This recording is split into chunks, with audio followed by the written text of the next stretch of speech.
Block 3, lesson 14 is all about the collar drag. This is without a doubt my favorite technique to do from our phase 1 guard, simply because it's mean and it can inflict some injuries if you really want it to. So if you have a day like that and you want to inflict some injuries on your training partner, this is the perfect technique to use. Collar drag, we got 2 different variations. This, we got a regular collar drag, and then we got what we call a power collar drag into a technical stand-up. It can go into ankle picks or a lot of different things. The goal here is to bounce your opponent's face off the mat as hard as possible. So what we're going to do here is we need to tell our opponents to make sure they're ready to put their hands out, because if not, you're going to leave a nice little face area on the mat here where their face bounced off the mat. So learning the technique is quite simple. We're still looking at it from our collar grip, cross collar grip, which is our defensive grip. Now we want to have thumb up. We talked about thumb up, thumb down, thumb up, thumb down orientation in the previous lessons. Here we want to make sure we're thumb up at all times, because it's a pull, not a push. Thumb down, pull, thumb up, pull, or thumb down, push, thumb up, pull. So from here, when I start to get my hand on the collar, ideally what we're looking for here is really a person to be down on both knees, because they have absolutely nothing they can do to stop this. If they're up on their feet, it's a little bit more difficult. They've got a little bit better chance of beating it. So to start, what we want to do is we want to actually get into lifting our butt. So our cross collar grip, hand behind us. We want to get our athletes to lift their butt. Now, we're going to pull across our body. The elbow is going to hit the mat. Now, what does this is this massive hip switch is what causes all the power when I lift, boom, and I switch my knee on this backside and I pull. You're going to get a lot of this from the outset with especially the youth athletes, is they're just going to be pulling across their body and they're going to think that that's applicable. It'll work against somebody who is A, not resisting, and B, not very strong.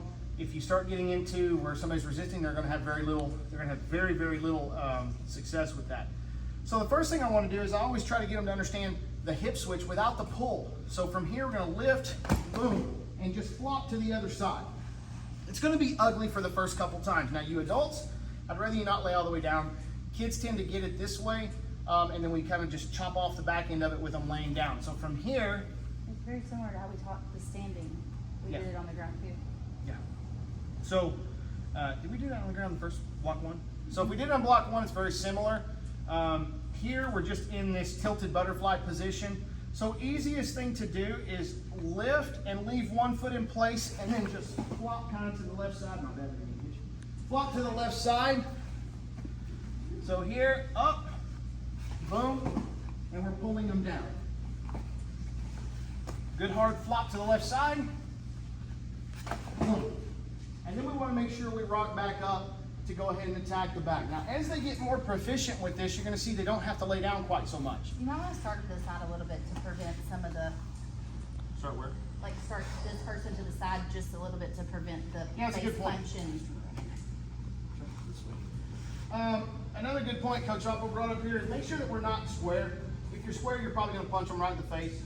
If you want to start off to the side a little bit, probably make it a little bit easier for them to understand. So we're changing the angle so you can kind of see it.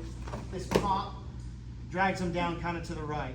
Now, it's something to be said, if they are in the middle, what you probably want to teach them to do is slide this leg out and scoot across. So as we get a little bit better with this, we can start manipulating the angle and play with this a little bit. We can check this foot here, kind of probe this, slide it to the outside. Nice hard hip switch, and they're over. Same can be said for the opposite side. So I'm here, probe, probe, probe, slide to the outside. There's my hip switch, and I'm going to go ahead and come on up on the back. Now the power collar drag is a little bit different. Power, because exactly what it says it is power. We're going to actually build up to a technical stand-up, flop all the way down into a hard collar drag. And this one's even worse than the first. So for this one, why I like this one is a lot of times when I get this collar grip, opponents will realize they can't strip the grip from their knees, and it becomes a real big issue for them. So trying to strip the grip, they can't generate enough power to do so. So guess what they do? They pop up to their feet, so they have a little bit better base. When they pop up to their feet, they've changed level on me enough that I got some new options. You can go on back to my ankles, I can wrestle up, but I still kind of want to do this one. It's one of my favorite ones. So the easiest thing for me to do is hit a halfway technical stand up and then drop into it. So I'm gonna come here.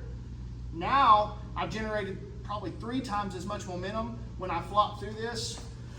Boom, and I drag them down over the top. We wind up back on top. Do you want to address if they don't believe the, Yes, catch this leg. Is that what you're talking about? yes, it's not the lead leg, but the, So we want to catch the trailing leg. Yeah. What Coach Oppel was talking about here is we want to catch this trailing leg. It's very important that as this leg passes by, we recognize that and catch that trailing leg, because we're not always going to hit this clean. They may hit it in more of a push-up position. They may hit it in more of one of these, trying to recover. So if they're standing, I build up to my technical stand-up position. What I want is this leg. So as I go through, boom, and I catch this leg, now I can go on ahead and I can walk up and over the top, and now I can go on into my passing sequence. Collars, no luck on stripping the grip. Figure, well, gonna get to my feet. I decide I want to get to my feet for the number of options, whether that be a quick ankle pick. I decide I still like my collar, my power drag. Step through, boom, catch this leg. Let's go on ahead and let's finish from there.